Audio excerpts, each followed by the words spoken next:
Oh man, what's that thing? You buy them, you like play them, you do games. That's the one. There's a lot of those. There's a whole lot of games, and you know what? There's more coming out every single week. So I'm gonna do you the hugest favor of all and tell you about a bunch of them that are coming out in June of 2020 on the Nintendo Switch. Are you excited about them? Because I am. Let's talk about it.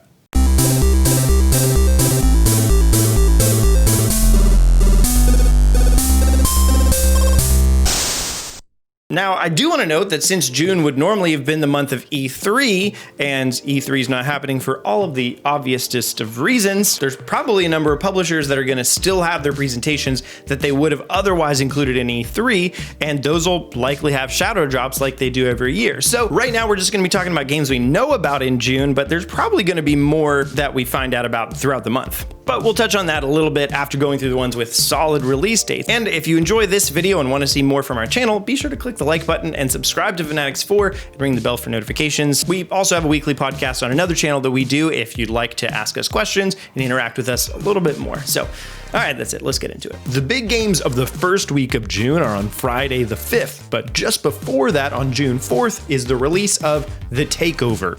This initially released on other platforms back in 2016 and is now making its due welcome on the Switch. It's a modern iteration of the classic side-scrolling beat-em-up, very similar to Streets of Rage 4, which released fairly recently. All told, this $20 game seems like a pretty good current entry of a classic kind of genre, so if it's something you're into, check it out. Then the 5th of June comes with the hotly anticipated release of The Outer Worlds, which should be really exciting to see run on the Switch. This is another spiritual successor as it comes in the gameplay lineage of Fallout 3, 4, and New Vegas, but will be the first of that style on the Switch. In case you aren't familiar with Fallout at all, this is a very customizable, futuristic RPG with deep choice-based mechanics. So like you could decide to fight your way out of every situation or talk your way out of it, or you could focus on building stuff and other options that I don't know because I haven't played the game just yet. This game's a pretty big deal as it's an award-winning current-gen game, but it's ported over by Virtuos Studios, who recently claimed that they could bring over any current-gen game onto the Nintendo Switch. And you know what? I would love to give them a go at that. June 5th is also the day of my mom's birth. Happy birthday, Mom. I love you quite a lot. She made me these two Nintendo cross stitches. Look at those. They're really cute. But that's especially relevant because she and I used to play chess together growing up, which will come to the Switch along with 50 other games in Clubhouse Games, 51 worldwide games.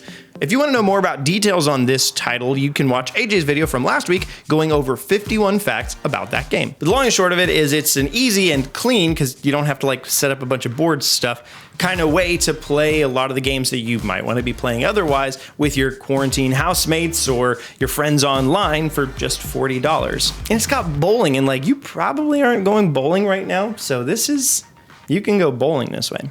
The weekend, June 6th through 8th, there will also be a ton of announcements coming from many indie studios who've banded together under the umbrella of Guerrilla Collective to announce a barrage of games that should have some really good titles. A lot of these will likely be for the following months, but I'm sure a number of announcements will be shadow drops and available that day for pickup. So we can't look ahead to these exactly, but be excited to hear what comes out of Guerrilla Collective anyway.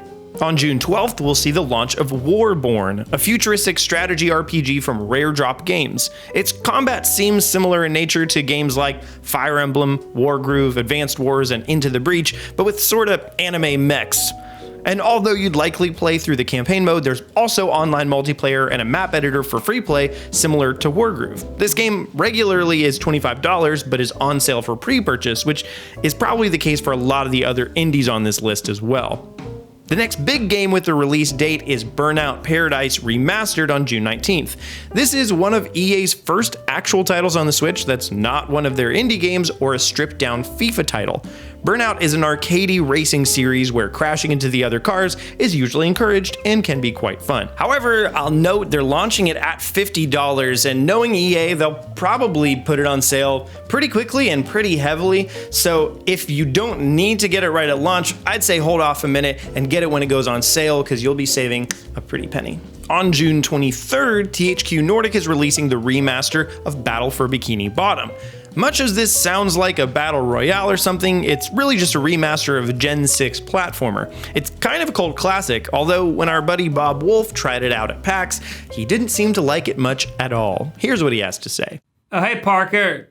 I don't know about that one. So I played a preview build of SpongeBob Battle for Bikini Bottom at PAX, and it was a different demo than what the public was playing, although it had that in it also. It was two parts. The first part was walking around SpongeBob's house, and that was the most broken demo I have ever played at a convention before in my life. I mean, entire environments were missing. Characters were in black voids and they were T-posing. More than 50% of the animations in that SpongeBob house part didn't work, and we weren't allowed to film any of that part. But then, once we got to the public demo part, we were able to film, and that ran fine. It just controlled like a PS2 game. They didn't do much to fix any of it to make it feel like a modern game. And the guy giving us the demo kept going, oh, you can film this, no, don't film this, but you can film this, no, don't film this, because the game was glitchy and breaking every 4 seconds. It was the weirdest experience I've had playing a demo at a convention, and I was trying the whole time to think about an excuse to leave. And then once I got done with the demo, the guy said, it will be out very soon. And I was shocked, and it's only been, 3 or 4 months? That's not enough time to fix what I saw, especially if that's what they're gonna use as advertising. That was their best stuff that they had? I'm just not... I'd be amazed if they pull this one out, is all I'm saying. Okay, bye. I haven't played it, so I can't say, but you should trust Bob anyway. But yeah, it's a $30 game, so it's a bit of an investment, but maybe worth checking into if you're looking for a 3D collectathon to play, even if it's a bit stale and dated.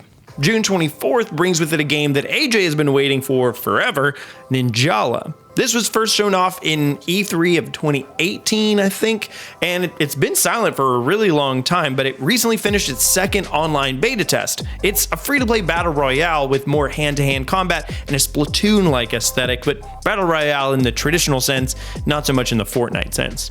But honestly, if you're looking to learn more about this, AJ has a whole video about everything you need to know about Ninjala. I don't care that much about online gaming, but AJ loves it and has been anticipating this title for a long time. Also, if you're looking for people to play with this game, or really a lot of other games, go ahead and check out our Discord, and there's a whole bunch of other gamers in there that would love to play some games with you, if you're keen. On June 25th, there are several games that stood out, but one that looked of particular note was The Almost Gone. This is an award-winning, beautiful puzzle game that seems to me to be very similar to Monument Valley or Gorgoa or other artsy puzzle games of that ilk. It seems to have a bit more dialogue than those do, but I'm not positive how much story there will be just yet. But on that same day is a very different puzzle game, Mr. Driller Drill Land, which is a remaster of a GameCube game release from 2002. This game is much less artsy and thought-provoking, but more reaction-based and frantic. It's closer to Tetris or Puyo Puyo mixed with some Dig Dug or Shovel Knight Dig. There are 6 unlockable characters, multiple worlds, different boards, and some various difficulties. The only thing is we don't have a price yet. I'm gonna say if it's more than $20 to $25, that seems pretty steep, but less than that, maybe worth checking out. Closing out the games we have dates for are the 2 games on June 30th that caught my eye: The Legend of Heroes Trails of Cold Steel 3 and No Straight Roads. Trails of Cold Steel 3 is part of a long-running series and will have you pick up in the middle of a story, but seems to be worth checking out if you're a fan of pretty traditional JRPGs. The gameplay, though, is more streamlined than some others in that genre. It's not great to have to pick up in the middle of a series, but if you're itching for a new turn-based JRPG, this one focused around a military school and its professor and students could be up your alley. And No Straight Roads is a super interesting looking game where you make your way up the charts in this action-adventure game where you play as a band trying to make it, but have to fight your way to the top. Its directors were the lead designer for Final Fantasy XV and the concept artist behind Street Fighter V. The combat of the game also has a rhythm element to it, which is obviously relevant considering the musical theme of the game. To be honest, I didn't even know about this game until I started doing research for this video. We can wait for reviews, I guess, but one keeping an eye on for the end of the month. There's a lot more data than those. Feel free to check out the eShop for some more of those, but we do have more coming from Nintendo that just doesn't have dates yet for the month of June. And that is, as long as it's not delayed, DLC for 2 of their biggest Nintendo Switch games. The first of these is the first half of the expansion pass for Pokemon Sword and Shield. The whole DLC pack is $30 and will be split across a summer-themed release in June, the Isle of Armor, and another in the holiday, the Crown Tundra. I'm recording this on June 1st, but Pokemon Company announced that more details would be coming just a bit prior to the time this video goes live. What we know so far to expect is a whole new island to explore that'll function like the wild area, as well as an expanded Pokedex, more Gigantamax Pokemon, some new legendaries, and a new battle or training tower of sorts with just a little bit of more story. If you played Pokemon Sword and Shield, this may be for you. And we also learned several months ago about the first of the Smash Fighter Pass 2 characters, which would be released in June 2020 and be a character from the ARMS franchise. We don't know much more than this, but it's safe to assume that it'll be the same kind of announcement and content that we've had in other fighter editions. A fighter, a stage, music, and since it's Nintendo first party, there will probably be even more to it too. Feel free to predict which ARMS fighter you expect in the comments. Like I said a couple of times before, I think we can expect to see more come out in June that we don't know of as of the time that I'm recording this video. And the ones I'm mostly keeping my eye on is the Guerrilla Collective announcements, presentations from third-party publishers, hopefully more on Gods and Monsters, and anything from Nintendo, because maybe that'll happen. We'll just find out and see. But that's the games that I thought you would be interested in hearing about coming out in June of 2020 on the Nintendo Switch. What do you think? Are there any glaring omissions, or which ones are you most excited about? Let me know all that and more in the comment section down below, and keep subscribed to fanatixfour for more videos like this every Tuesday and Thursday at 4 p.m. Eastern Time, and we'll see you next week. Be nice to people, okay? Please do that. See ya.